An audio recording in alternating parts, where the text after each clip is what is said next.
श्रोते हो, नमस्कार. आपण ऐकत आहात रेडिओ TJ 89.6 FM. आपल्या परिसराचा आपला आवाज. आषाढी एकादशी निमित्त आपल्या आषाढी वारी या विशेष कार्यक्रमामध्ये मी प्राध्यापिका प्राची सुरडीकर आपल्या सगळ्यांचे स्वागत करते. आपल्या आषाढी वारी या विशेष कार्यक्रमामध्ये आपण आषाढी वारीबद्दल बरेच काही जाणून घेणार आहोत. आषाढी वारीचा इतिहास, त्याचे महत्त्व, जनमानसावर आषाढी वारीचा असणारा पगडा, संत साहित्य, काही अभंग आणि त्यांचे निरूपण, तर वारकऱ्यांशी किंवा वारकरी सेवाभावी व्यक्तींशी थेट संवाद देखील साधणार आहोत. चला तर मग सुरुवात करूयात आपल्या आषाढी वारी या विशेष कार्यक्रमाला.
श्रोते हो, आज आहे 16 जुलै 2024.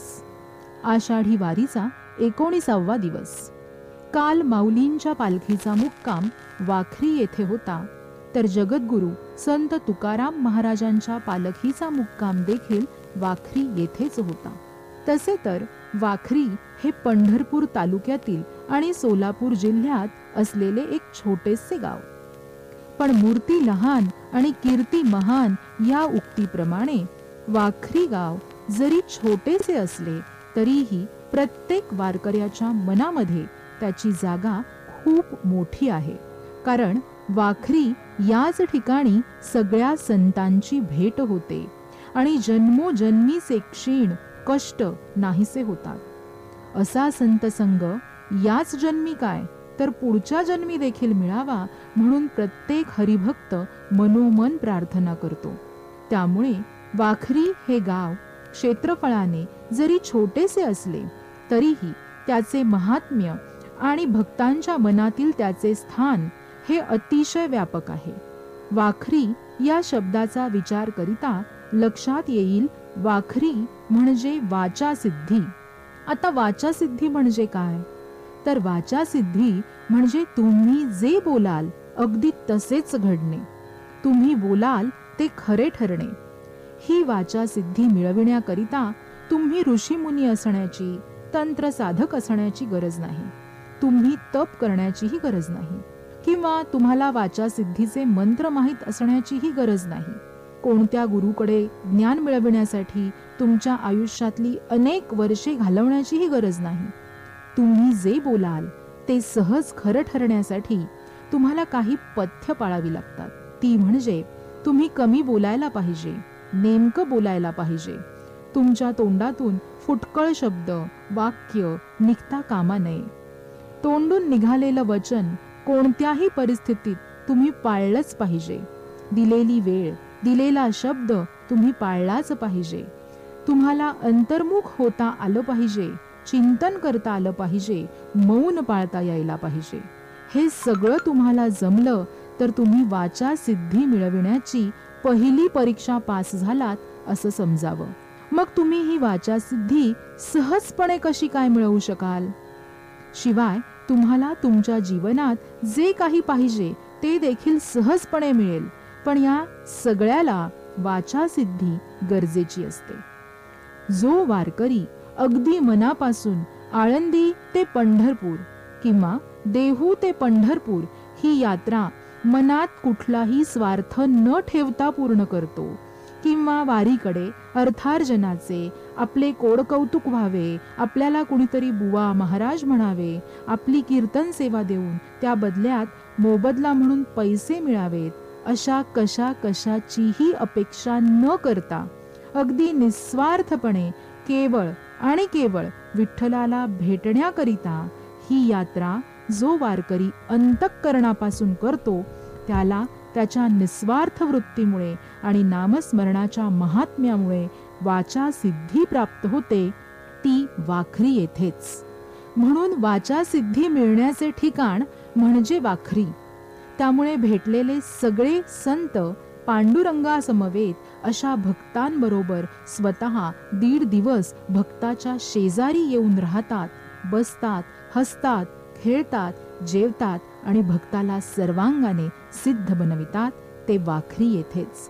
त्यामुळे वाखरी येथील पालख्यांचा 1.5 दिवसाचा असणारा मुक्काम हा आध्यात्मिक दृष्ट्या प्रचंड महत्वाचा, अंतर्बाह्य स्वरूपाचा पालट करणारा असा आहे. अशी निस्वार्थी वारी घडून वाचा सिद्धी प्राप्त होणे म्हणजे वारी करण्याच्या वस्याचे पूर्णत्व प्राप्त होणे. त्या निमित्ताने ऐकूयात आपले पुढील गीत, बा विठ्ठला धाव पावरे.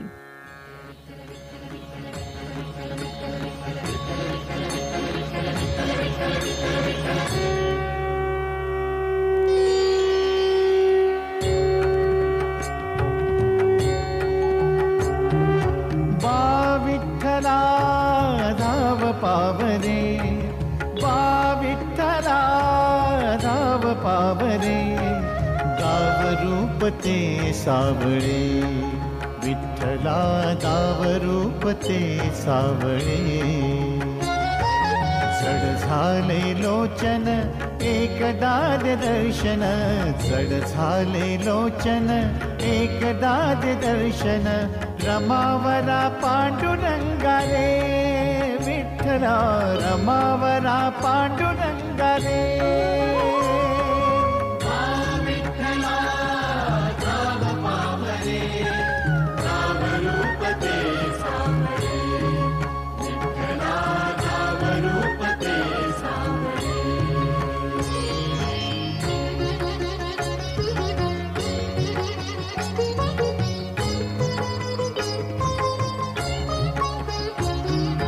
ऋण तुझे विठ्ठला सांग कैसे फेडू, काया ही मलिन माझी चरणाशी अंतरू, काया ही मलिन माझी चरणाशी अंतरू. चंदना परी झिजूनी गंध तुला लावू, भाव भक्तीची ही अश्रू फुले तुला वाहू, भाव भक्तीची ही अश्रू फुले तुला वाहू.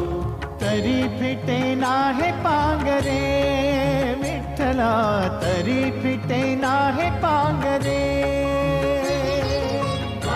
विठ्ठला धाव पावरे, धाव रूप ते सावळे, विठ्ठला धाव रूप ते सावळे.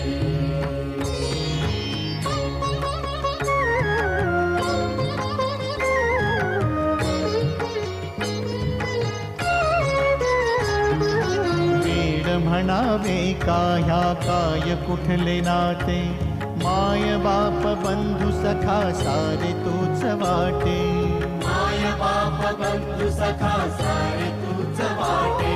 मोह माया तुझिया पुढे तुच्छ सारे खोटे, वेद लागले मला गा तुझ्या दर्शनाचे, वेद लागले मला गा तुझ्या दर्शनाचे. विसरलो मी देह भान रे, विठ्ठला विसरलो मी देह भान रे.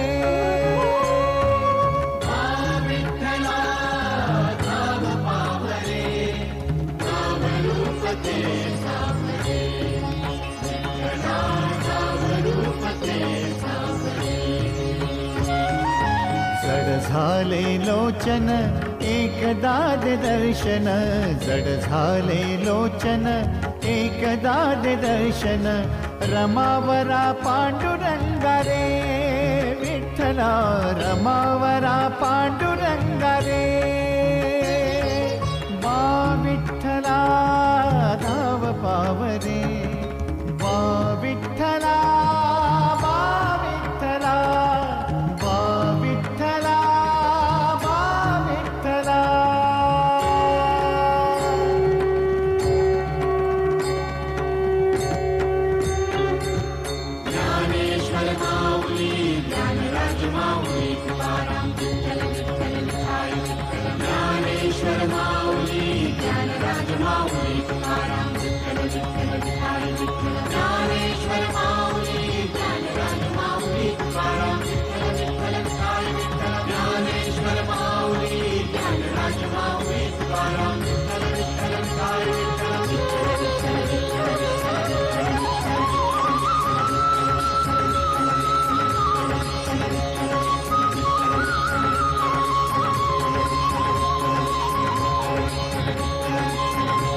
वाखरीपासून पंढरपूर हे फक्त 5 ते 8 किलोमीटर अंतरावर आहे. हजारो किलोमीटरचा प्रवास पार करून आलेले वारकरी अखेर विठ्ठलाच्या अति जवळ पोहोचलेले आहे. वारीचा हा कळसच म्हणावा लागेल. वारी ही दिसायला जरी सोपी असली तरी ती आचरण करायला तितकी सोपी नाही बरं का. एवढा प्रवास करून आलेला थकवा, पायावरची सूज, अनवाणी चालण्याने पोळलेले पाय आणि आणखी काय काय दिव्यातून हा वारकरी जातो हे त्याचे त्यालाच माहिती. पण तरीही वाखरी येथे पोहोचल्यानंतर या सगळ्याचा विसर पडतो आणि पुढच्या वर्षी देखील अशीच वारी मी पुन्हा करणार या निश्चयाने तो परत एकदा पेटतो देखील. पुढच्याच वर्षी कशाला, तर जन्मोजन्मी ही वारी मी कधीही चुकूच देणार नाही असा दृढ निश्चय देखील वारकरी वाखरी येथेच करतो. त्या निमित्ताने ऐकूयात पुढील गीत, वारी चुकायची नाही.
डोळ्यातून चंद्रभागा आता आटायाची नाही. डोळ्यातून चंद्रभागा आता आटायाची नाही. उभ्या जन्मात विठ्ठला वारी चुकायाची नाही. वारी चुकायाची नाही.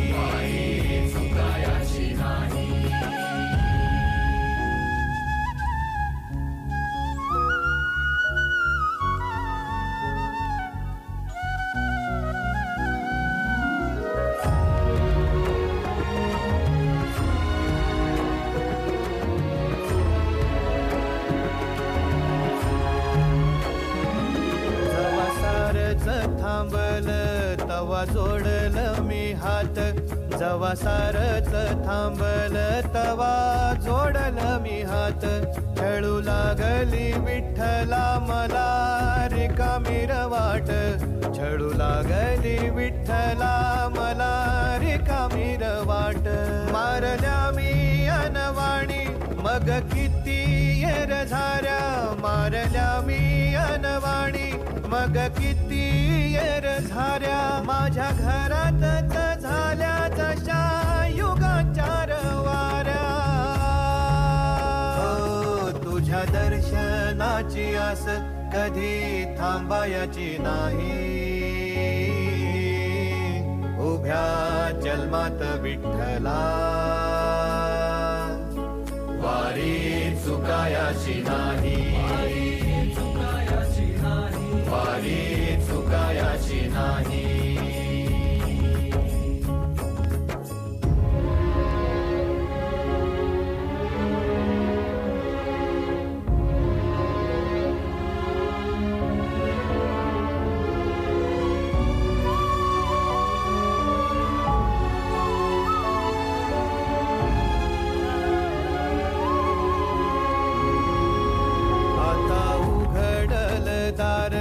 बघ अवघ्या जगाच. आता उघडल दार बघ अवघ्या जगाच. तूच हात धर घेऊन जा तुझ्या गाभाऱ्यात. तूच हात धर घेऊन जा तुझ्या गाभाऱ्यात. जवा पुन्हा एक वार रूप दिसल सुरेख. जवा पुन्हा एक वार रूप दिसल सुरेख तुझ्या पायावर माझ्या आसवांचा अभिषेक. मायले कराची नाळ कधी तुटायाची नाही, उभ्या जन्मात विठ्ठला वारी चुकायाची नाही, वारी चुकायाची नाही.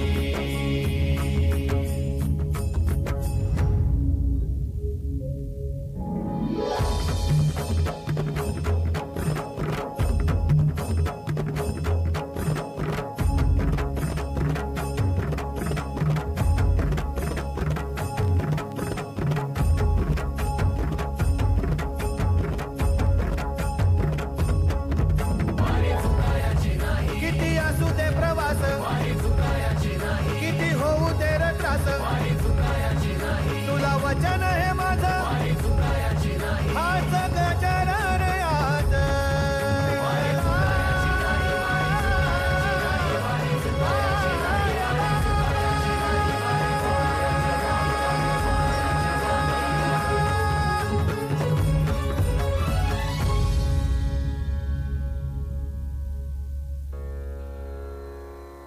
वाखरी येथेच दुपारचे भोजन आणि विसावा झाला की पालखी अवघ्या 5 किलोमीटर अंतरावर असलेल्या पंढरपूरच्या दिशेने मार्गस्थ होते. पण त्यापूर्वी पादुका आरती केली जाते. संत ज्ञानेश्वर महाराज आणि संत तुकाराम महाराज यांच्या पादुकांची विधिवत पूजा आणि त्यानंतर मोठ्या गजरात भक्तिभावाने वारकरी पादुकांची पादुका आरती करतात. आरती ज्ञानराजा महाकैवल्य तेजा, सेविती साधू संत मनुवेधला माझा. आरती ज्ञानराजा, आरती तुकारामा स्वामी सद्गुरु धामा. सच्चिदानंद मूर्ती पाय दाखवी आम्हा. आरती तुकारामा. असा एकच गजर करीत अवघा आसमंत दुमदुमून जातो आणि मोठ्या थाटामाटात ज्ञानेश्वर महाराज आणि तुकाराम महाराज यांची पादुका आरती केली जाते. त्यानिमित्ताने ऐकूयात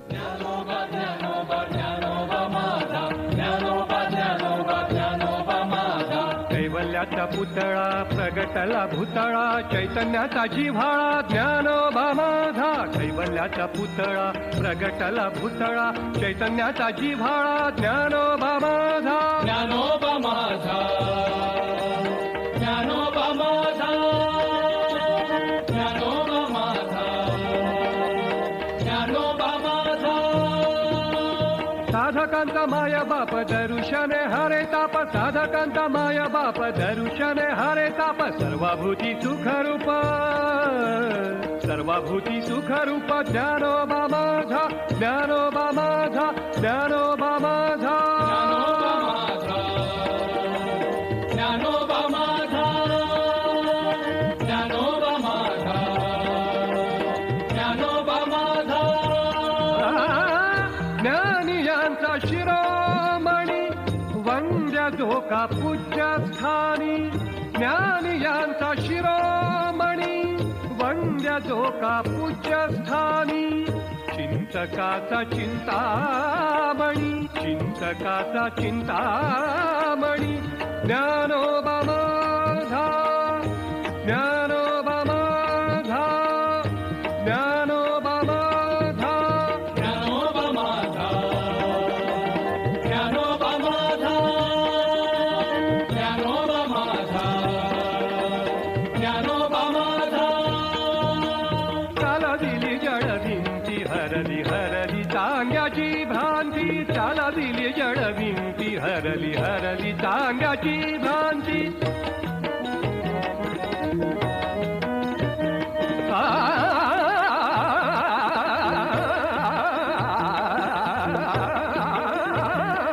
चाला दिली जड भिंती हरली हरली चांगल्याची भ्रांती मोक्ष मार्गाचा सांगाती ज्ञानोबा माझा ज्ञानोबा माझा ज्ञानोबा माझा मोक्ष मार्गाचा सांगाती ज्ञानोबा माझा ज्ञानोबा माझा ज्ञानोबा माझा ज्ञानोबा माझा ज्ञानोबा माझा ज्ञानोबा माझा ज्ञानोबा माझा रेड्यामुखी वेद बोलविला बोलविला रेड्यामुखी वेद बोलविला बोलविला गर्भद्विजांचा हरविला गर्भद्विजांचा हरविला शांतिबिंबे प्रगटला शांतिबिंबे प्रगटला ज्ञानोबा माझा ज्ञानोबा माझा ज्ञानोबा माझा ज्ञानोबा माझा ज्ञानोबा माझा ज्ञानोबा माझा ज्ञानोबा माझा ज्ञानोबा माझा ज्ञानोबा माझा ज्ञानोबा माझा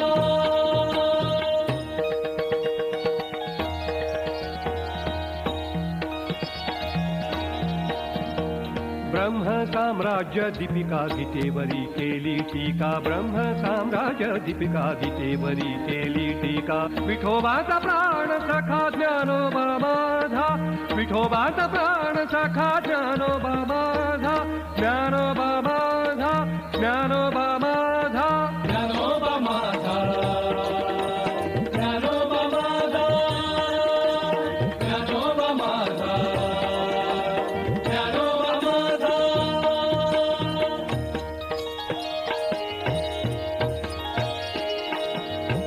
गुरु सेवेला गिजाण शरण एका जनार्दन गुरु सेवेला गिजाण शरण एका जनार्दन चैतन्याचे जीवन ज्ञानोबा माझा ज्ञानोबा माझा ज्ञानोबा माझा ज्ञानोबा माझा ज्ञानोबा माझा ज्ञानोबा माझा ज्ञानोबा माझा कैवल्याचा पुतळा प्रगटला भूतळा चैतन्याचा जिव्हाळा ज्ञानोबा माझा कैवल्याचा पुतळा प्रगटला भूतळा चैतन्याचा जिव्हाळा ज्ञानोबा माझा ज्ञानोबा माझा ज्ञानोबा माझा ज्ञानोबा माझा ज्ञानोबा माझा ज्ञानोबा माझा ज्ञानोबा माझा ज्ञानोबा माझा ज्ञानोबा आता पादुका आरती झाली की वारकऱ्यांची एकच लगबग सुरू होते ती म्हणजे पालखी सोहळ्यात असणाऱ्या शेवटच्या उभ्या रिंगण सोहळ्याकरिता. रिंगण खेळणे हा वारकऱ्यांचा अगदी जीवाभावाचा विषय आणि त्यातून दोन्ही पालख्यांचा एकत्र उभा रिंगण सोहळा म्हणजे तेथील पावित्र्य हरिनिनाद हरिजागर हा सगळ्याचा अत्युच्च बिंदूच.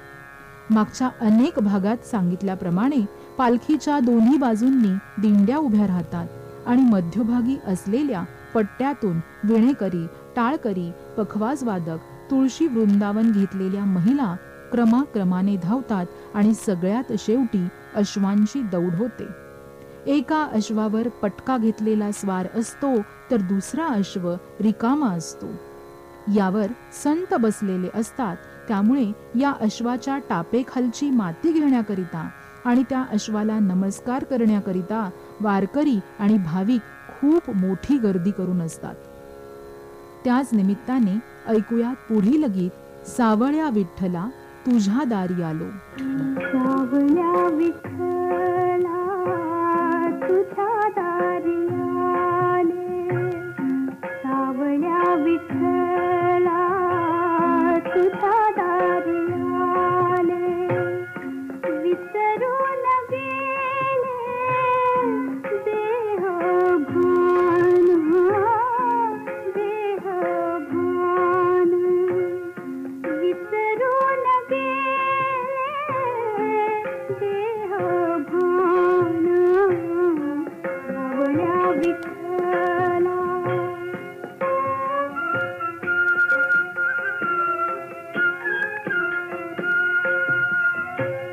गोजिरे हे रूप पाहुनिया डोळा दाटला उमाळा अंतरी माझा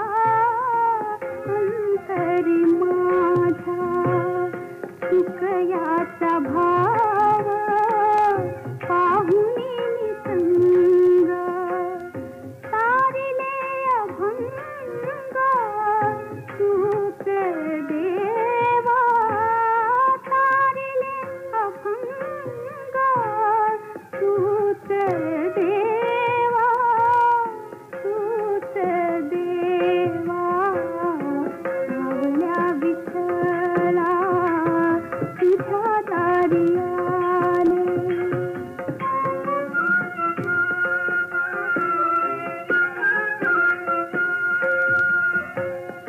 जगी किती काना तारिले सदेवा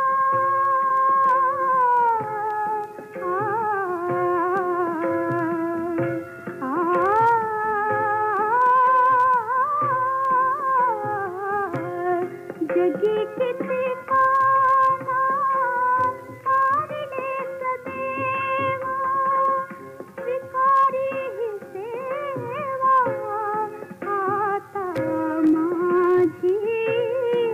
आता माझी कृपा कटाक्षाचे पादवी अमृत ठेव शिरी हात पांडुरंगा ठेव शिरी हात पांडुरंगा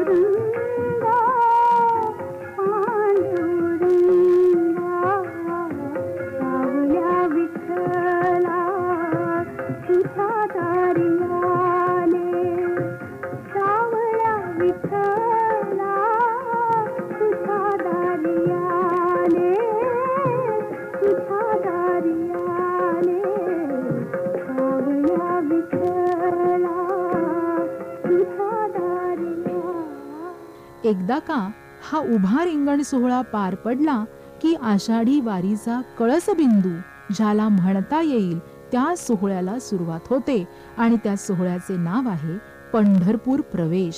पण हा दिंड्यांचा आणि पालखीचा पंढरपूर प्रवेश साधा सुद्धा नसतो बरं का. हा प्रवेश करताना एक अलिखित नियम पाळला जातो आणि तो म्हणजे नाचत गाऊ त्याच्या गावा रे खेळ्या. म्हणजे पंढरपूर प्रवेश हा साधा सुद्धा चालत करायचा नाही, तर तो नाचत करायचा. पंढरपूरला जायचे ते एकट्याने नव्हेच, गुपचूप तर त्याहून नव्हे, तर एकत्रपणे नाचत खेळत गाणी गात भजने म्हणत जयघोष करीत जायचे. अशा प्रकारे नाचत गात तालावर पंढरपूर प्रवेश करणे म्हणजे श्री विठ्ठलाच्या प्रेमाचे हक्काचे अधिकारी असणे किंवा वाटेकरी असणे. लावोनी मृदुंग श्रुती टाळ घोष लावोनी मृदुंग श्रुती टाळ घोष प्रवेशू पंढरपुरी आवडीने. हा संत तुकारामांचाच अभंग आहे. शरीराला क्लेशही द्यायचा नाही, लाड करून त्याचे भोगही पुरवायचे नाहीत, तर मध्यम मार्गाने चालत राहायचे ही महाराजांची शिकवण. आणि या संपूर्ण मार्गाचे वारी हे महाप्रतीकच म्हणावे लागेल. म्हणून तर पंढरीला कसे जायचे किंवा पंढरपुरात कसा प्रवेश करायचा यावर तुकाराम महाराज उत्तर देतात. नाचत गाऊ त्याच्या गावा रे खेळ्या नाचत गाऊ त्याच्या गावा रे खेळ्या सुख देईल तेथे रे विसावा सुख देईल तेथे रे विसावा. काळाच्या ओघात काही खेळ लुप्त झाले असले तरी देखील वारकरी मात्र ते सगळे खेळ खेळत पंढरपुरात प्रवेश करतात. मग या खेळांमध्ये हुतुतू, जोर बैठका, फुगड्या, सुरपारंब्या, झिम्मा, लांब उड्या, उड्यांचे खेळ अशा कितीतरी खेळांचा समावेश असतो. यातील कित्येकसे खेळ नवीन पिढीला माहीत देखील नसतील, पण वारकरी मात्र विठ्ठल भक्ती सोबतच आपल्या लोकपरंपरेला जिवंत ठेवण्याचे काम देखील या खेळांच्या माध्यमाने पंढरपुरात प्रवेश करताना दिसतो. यातील खूपसे खेळ क्रीडा जीवनातून लुप्त झालेले आहेत, पण वारकरी ते त्यांच्या पद्धतीने म्हणजे नाट्यात्मक अनुकरण पद्धतीने आजही खेळताना दिसून येतात. खरोखर अशा पद्धतीने परमेश्वर भक्तीत लीन होत त्यावर ठेका धरत नाचत गात खेळत भूवैकुंठ असणाऱ्या पंढरपुरामध्ये सावळ्या परब्रह्माला बघण्याकरिता प्रवेश करणे याकरिता जन्मोजन्मीचे पुण्यच गाठीशी असावे लागते. हा अधिकार ज्याचा त्यालाच तो पांडुरंग देतो. त्या निमित्ताने ऐकूयात आपले पुढील गीत पंढरपूर आर्या आंबेकर यांच्या आवाजात. अशी नाचत नाचत खेळ खेळत टाळ मृदुंगाच्या तालावरती ठेका धरत भक्त मंडळी वारकरी आणि संतांच्या पालख्या अखेर पंढरपूरच्या वेशीवर पोहोचतात. सावळ्या विठ्ठलाला भेटण्याकरिता, सावळ्या विठ्ठलाचे आशीर्वाद घेण्याकरिता, सावळ्या विठ्ठलाच्या प्रेमाचे अधिकारी बनण्याकरिता. पण पंढरपूर हे माहेरघर आहे सगळ्या संतांचे, वारकऱ्यांचे, हरिभक्तांचे. पंढरपूर हे माहेरघर. म्हणून तर हे संत आपल्या अनेक अभंगांमध्ये देखील लिहून ठेवतात, माझे माहेर पंढरी आहे भीवरेच्या तिरी.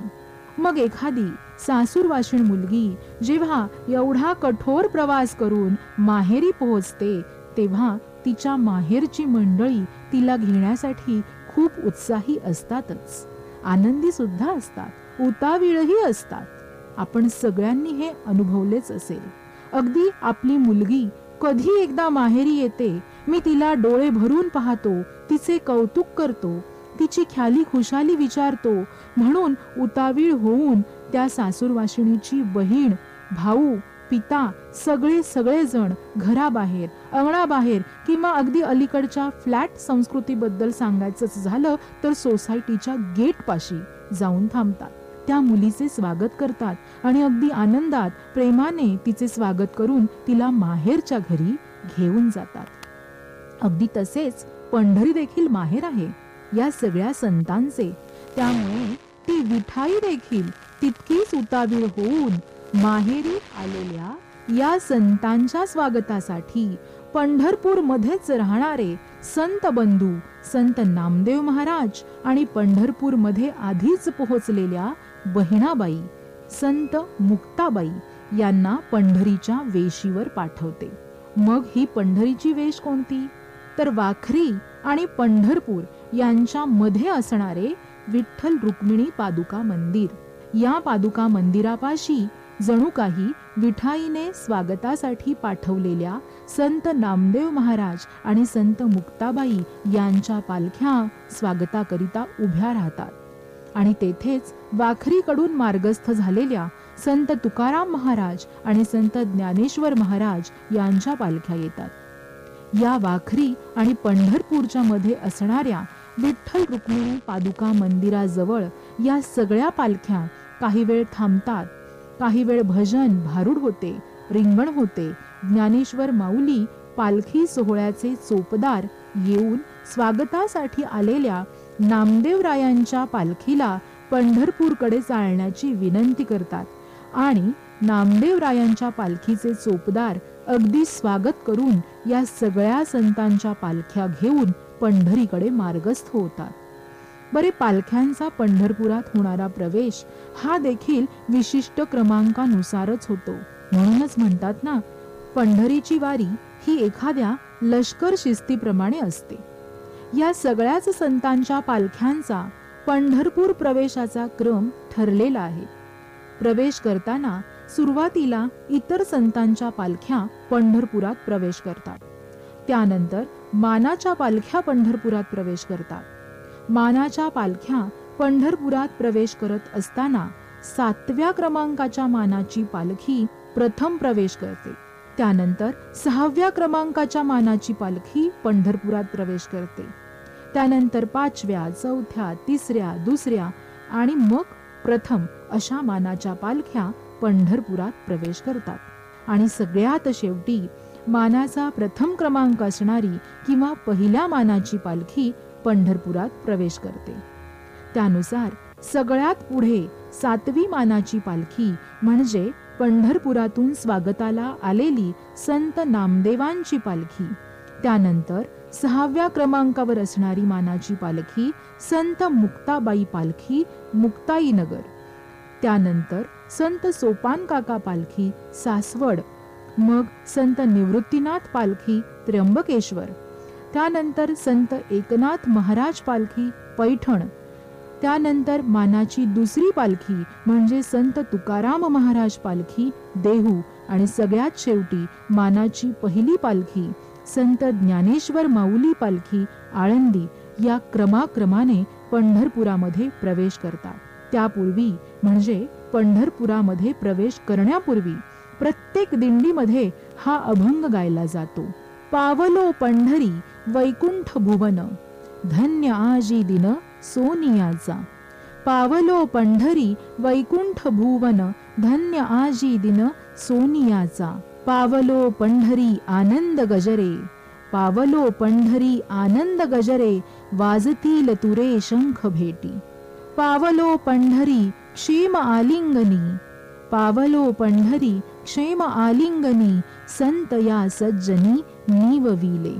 पावलो पंढरी पार नाही सुखा, पावलो पंढरी पार नाही सुखा, भेटला हा सखा माय बाप. पावलो पंढरी येरझार खुंटली, माऊली वोळली प्रेम पान्हा. पावलो पंढरी आपुले माहेर, नाही संवसार तुका म्हणे. त्या निमित्ताने ऐकूयात पुढील अभंग पंडित भीमसेन जोशी यांच्या आवाजात. पावलो पंढरी वैकुंठ भुवन, धन्य आजी दिन सोनियाचा. पावलो पंढरी वैकुंठ भुवन, पावलो पंढरी वैकुंठ भुवन, धन्य आजी दिन सोनियाचा.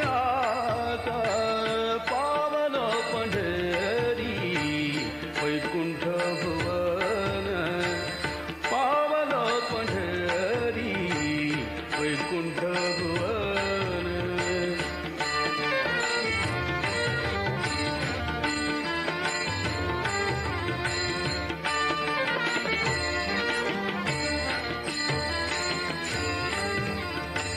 पावलो पंढरी आनंद गजरे, आनंद गजरे.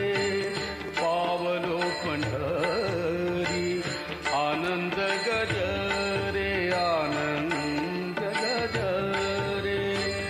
वाजतील तुरे शंख भेरी.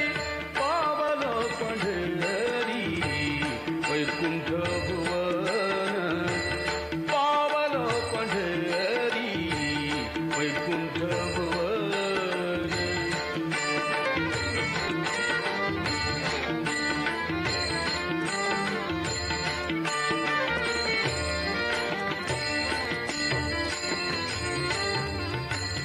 पावलो पंढरी क्षेम आलिंगनी, क्षेम आलिंगनी.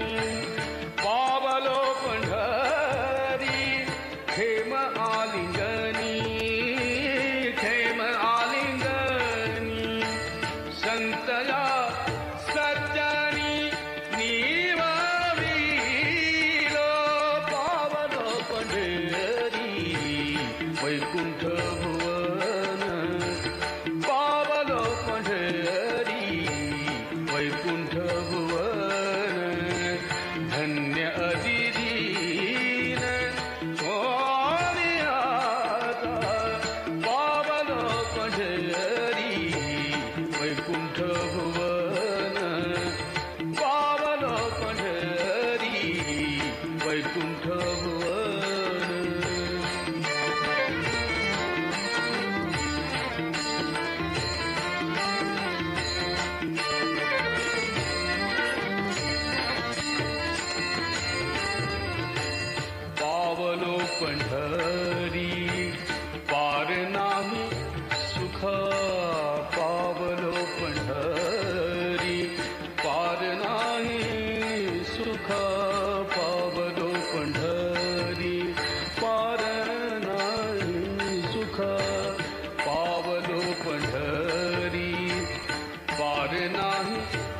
सुखा भेटला सखा मानव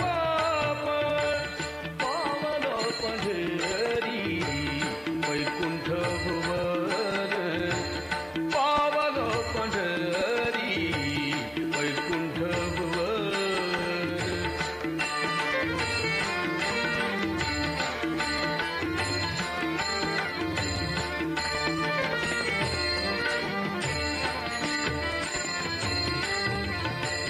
पावलो पंढरी एरधार कुंटली एरधार कुंटली पावलो पंढरी एरधार कुंटली एरधार कुंटली माऊली बोलाली प्रेम पान पावलो पंढरी वैकुंठ भुवन पावलो पंढरी वैकुंठ भुवन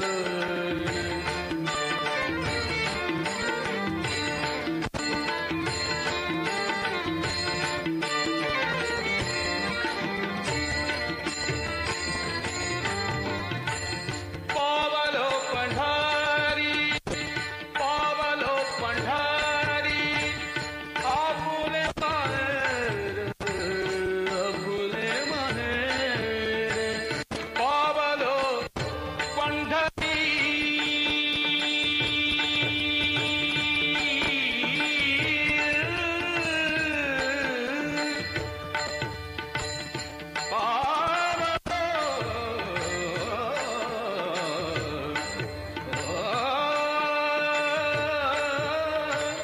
पावलो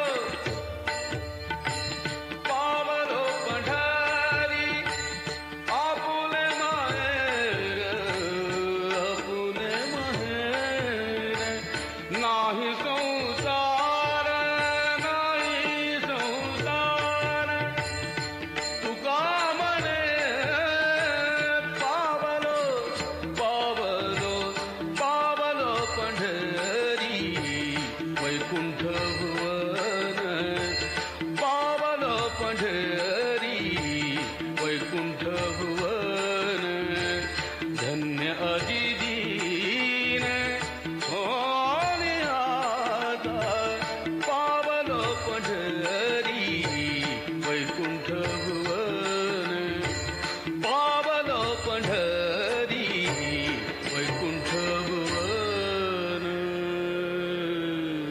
या अभंगाच्या अर्थाचा विचार केला तर तुकाराम महाराज येथे म्हणतात, माझ्यासाठी आजचा दिवस हा अगदी सोन्याचा आहे, कारण या पंढरपुरात म्हणजेच या भूवैकुंठाला मी येऊन पोहोचलो आहे. शंख, भेरी, तुतारी अशा नाना वाद्यांच्या गजराने दुमदुमलेल्या आनंदी वातावरणाने मी अगदी धन्य झालो आहे. माझा आनंद द्विगुणित झाला आहे. या पंढरीत आल्या आल्या नाना संत मंडळींनी प्रेमभराने मला आलिंगन दिले आहे आणि उभ्या उभ्या एकमेकांना उराउरी भेटलो आहे. त्यामुळे माझा प्रवासाचा शीण नाहीसा झाला आहे. ताजे तवाने होऊन मी मंदिरात गेलो आहे, तर तिथे माझा सखा, माझा मायबाप मला भेटला आणि त्या सुखाचे वर्णन करता येणार नाहीत.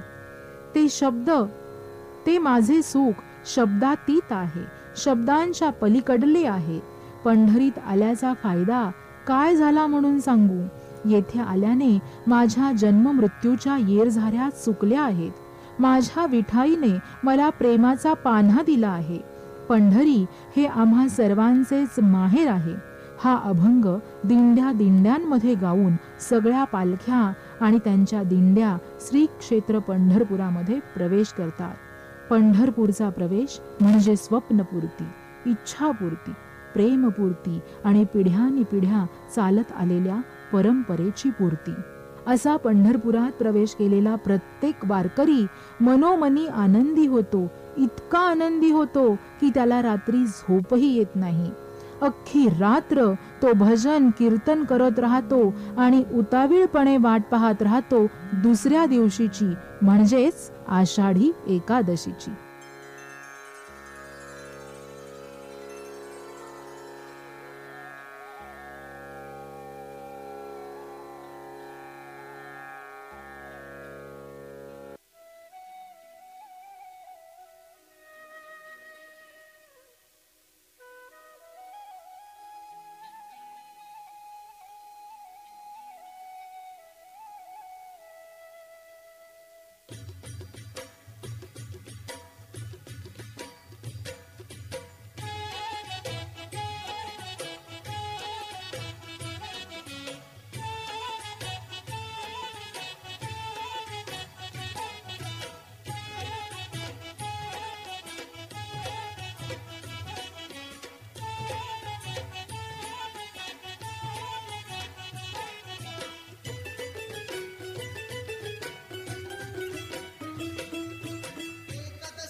श्रोते हो, याबरोबरच आपण आपल्या आषाढी वारी या कार्यक्रमात इथेच थांबूयात.